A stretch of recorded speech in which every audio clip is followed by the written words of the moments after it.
بسم اللہ الرحمن الرحیم۔ السلام علیکم ورحمۃ اللہ وبرکاتہ۔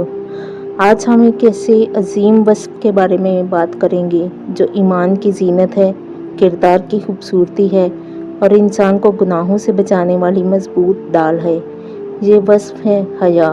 حیا وہ قیمتی نعمت ہے جس کے ہوتے ہوئے انسان برائی سے دور اور نیکی کے قریب رہتا ہے۔ جب حیا ختم ہو جاتی ہے تو انسان آہستہ آہستہ گناہوں میں مبتلا ہونے لگتا ہے، اور جب حیا باقی رہتی ہے تو انسان خود کو اللہ تعالیٰ کی نافرمانی سے بچاتا ہے۔ حیا عربی زبان کا لفظ ہے جس کا مطلب ہے شرم، پاکیزگی، برائی سے رک جانا اور اللہ کی ناراضی کے خوف سے گناہ سے بچنا۔ حیا صرف لباس کا نام نہیں بلکہ نگاہوں، زبان، کردار، گفتگو اور پوری طرز زندگی کا نام ہے۔ اللہ تعالیٰ فرماتے ہیں، مومن مردوں سے کہہ دو کہ وہ اپنی نگاہیں نیچی رکھیں اور اپنی شرمگاہوں کی حفاظت کریں۔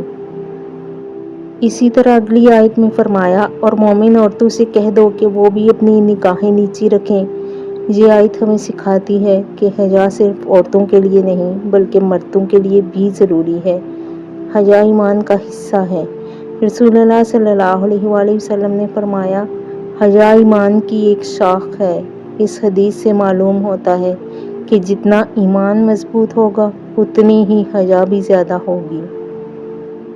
حضرت ابو سعید خدری رضی اللہ عنہ فرماتے ہیں، رسول اللہ صلی اللہ علیہ وآلہ وسلم پردے میں رہنے والی کنواری لڑکی سے بھی زیادہ باحیا تھے۔ سوچئے، پوری انسانیت کے سب سے عظیم انسان اللہ کے محبوب صلی اللہ علیہ وآلہ وسلم کتنے زیادہ باحیا تھے۔ حضرت عثمان رضی اللہ عنہ کی حیا۔ رسول اللہ صلی اللہ علیہ وآلہ وسلم نے فرمایا، کیا میں اس شخص سے حیا نہ کروں جس سے فرشتے بھی حیا کرتے ہیں؟ یہ حدیث حضرت عثمان رضی اللہ عنہ کے بارے میں ہے۔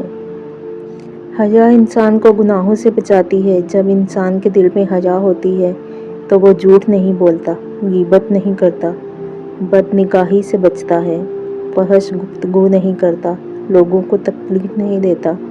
حیا دراصل گناہوں کے راستے میں ایک مضبوط دیوار ہے۔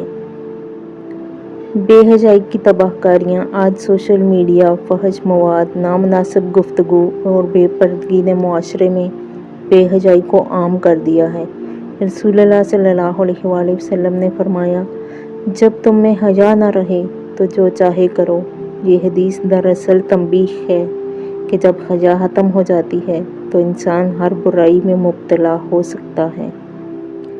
حیا اور لباس۔ اسلام خوبصورت لباس سے منع نہیں کرتا، لیکن ایسا لباس جو جسم کی نمائش کرے، دوسروں کی توجہ حاصل کرنے کے لیے ہو یا اسلامی حدود سے باہر ہو، وہ حیا کے خلاف ہے۔ اللہ تعالیٰ فرماتے ہیں، اور تقویٰ کا لباس سب سے بہتر لباس ہے۔ نگاہوں کی حیا۔ بعض لوگ سمجھتے ہیں کہ حیا صرف لباس کا نام ہے، حالانکہ نگاہوں کی حیا بھی ضروری ہے۔ حرام چیزوں کو دیکھنا، نامحرموں کو بری نیت سے دیکھنا اور فحش مواد دیکھنا دل کی پاکیزگی کو ختم کر دیتا ہے۔ زبان کی حیا۔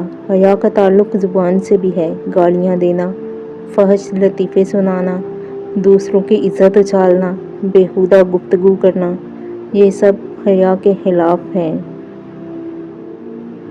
سوشل میڈیا اور حیا۔ آج بہت سے لوگ لائکس اور ویوز کی خاطر اپنی عزت اور حیا کو قربان کر دیتے ہیں۔ ایک مسلمان کی پہچان اس کے اخلاق اور حیا سے ہونی چاہیے، نہ کہ نمائش اور شہرت سے۔ حیا کی برکتیں۔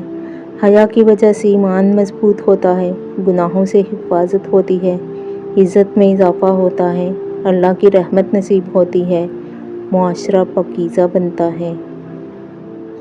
یہ دنیا چند دن کی ہے۔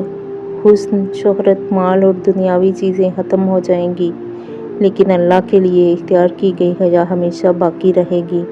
اپنی نگاہوں میں حیا پیدا کریں، اپنی گفتگو میں حیا پیدا کریں، اپنے لباس میں حیا پیدا کریں اور اپنے دل میں اللہ کا خوف پیدا کریں۔ اللہ تعالیٰ سے دعا ہے کہ اے اللہ ہمیں سچی حیا نصیب فرما، ہمارے ایمان کو مضبوط بنا اور ہمیں دنیا اور آخرت کی کامیابی عطا فرما۔